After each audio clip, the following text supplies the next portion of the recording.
What started out as the little search engine that could has turned into an internet colossus. And today, Google is celebrating 10 years since it went public.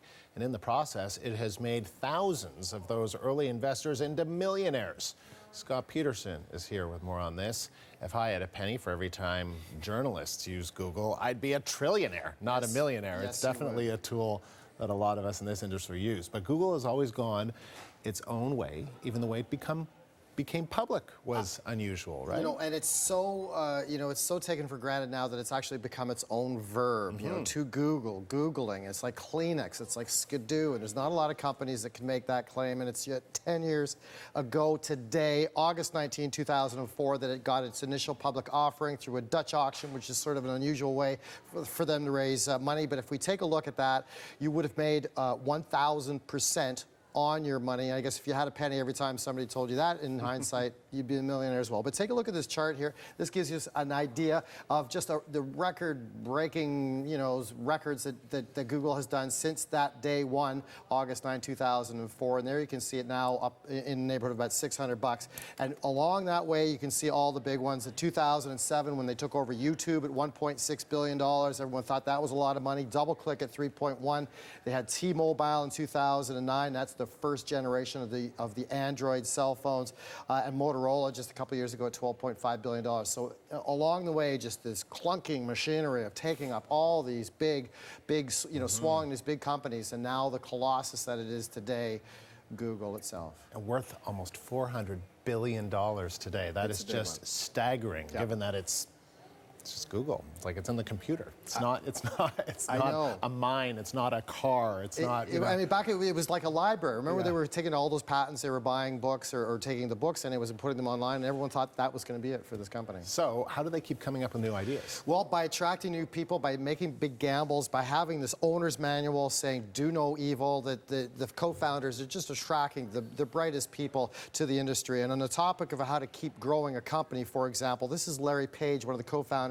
This is how he answered that answer. This is not a boring quote by any means, but saying incrementalization leads to irrelevance over time, especially in technology, because change tends to be revolutionary, not evolutionary. You might say, what the heck does that mean? But whatever it is, it's smart, and it's attracting smart people, and it's breaking the mold, and this is why it's attracting new people and new ways of doing things, and just saying that we don't want to be ordinary, and hence you got to go like that. Although that makes revolutionary, that's a little scary, because you think about what could happen in the next 10 years, or what if Google gets grumpy and develops a mind of its own? Well, it already has developed a mind of its own. I mean, think about Skynet from Terminator 2, when all these machines start self-actualizing, or even a Big Brother concept here, because look what Google's got going on for the next 10 years as far as where they might go. You know, the EU has got this right to be forgotten, that once you make your appearance on Google, it's hard to get you off, and so they want to there's all kinds of worries that Google has become too big. That might be anti-competitive. They got the Project Glass. They took over that home thermostat company that monitors the temperature in your home. A lot of people saying, why the heck do they want to do that? Smoke detectors. And so this thing could end the driverless cars, and never mind drones. And so this company is like putting out its feelers for everywhere, and they will be at the forefront, no doubt, of wherever this thing called the internet is going. Can't even imagine what it'll be like in 10 years from now. But we do know what the markets are doing right now. We do right now. Why they're doing it is another question, but we know what they're doing right now, and they are up. And they're liking some numbers coming out of the U.S. U.S. CPI numbers up about 1.9%. That's their inflation rate. Similar to what's going on here in Canada, which is pretty lackluster.